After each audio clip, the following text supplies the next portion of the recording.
For most of her life, those closest to Queen Elizabeth II called her by her nickname Lilibet. When she fell in love with Prince Philip, he started using it along with others. Over the Queen's long life, people called her many things, but Mother and longest reigning monarch were two of her most important titles. King George VI and the Queen Mother gave Queen Elizabeth II her first nickname when Queen Elizabeth II was born in 1926. The royal family gave her her first nickname, Lilibet. Her parents, Queen Elizabeth, the Queen Mother, and King George VI, started calling her that when she was a young child and struggled to say her own name. According to Marie Claire, her father used to say, "Lilibet is my pride. Margaret is my joy." Soon, the entire royal family, including the Queen's grandparents, fondly adopted Lilibet.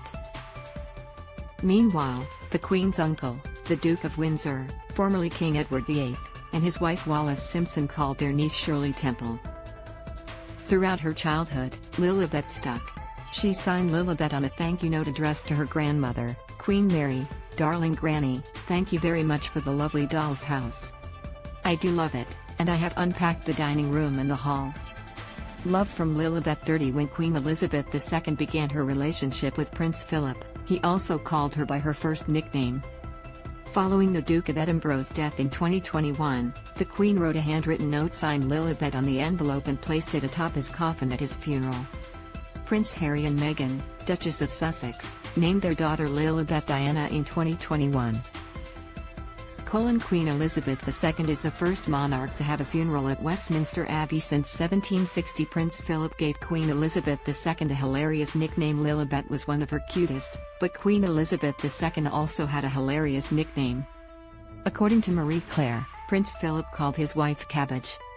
The strange nickname is thought to have come from the French term, mon petit chou, which translates to my little cabbage. Express writes that the French use mon petit chou to refer to someone as my darling, but it can also be translated as my little pastry puff. Royal author Robert Lacey told the Sunday Times, "Yes, I've heard that is how he will sometimes refer to her." Peter Morgan, creator of The Crown, used the nickname in the scene between the monarch and her husband in his 2006 film, The Queen. Considering the Queen's sense of humor, she was likely okay with Cabbage. Paul McCartney said he felt like Harry Potter when Queen Elizabeth II knighted him. The monarch's most important nicknames besides Lilibet and Cabbage, Queen Elizabeth II's most important nicknames were Mummy and Granny. Although, her family gave her other heartwarming and hilarious nicknames over the years. When Prince William and Prince Harry were little, they called their grandmother Gary because they couldn't say Granny yet. According to Express, columnist Richard Kay wrote, "A guest who went to help asked who Gary was, assuming it must be a member of the royal household. 'I'm Gary,' responded the Queen. 'He hasn't learned to say Granny yet.'" Like his father, Prince William, Prince George also came up with an adorable nickname for the Queen. He called his great-grandmother Gongon. Outside of her family, Nelson Mandela gave Queen Elizabeth II the nickname Matlalepula, which means "come with the rain," per Africa News. During her 1965 visit, the Queen arrived with torrential rain. Whatever her family and friends called her, Queen Elizabeth II was known to the world as Britain's longest reigning monarch.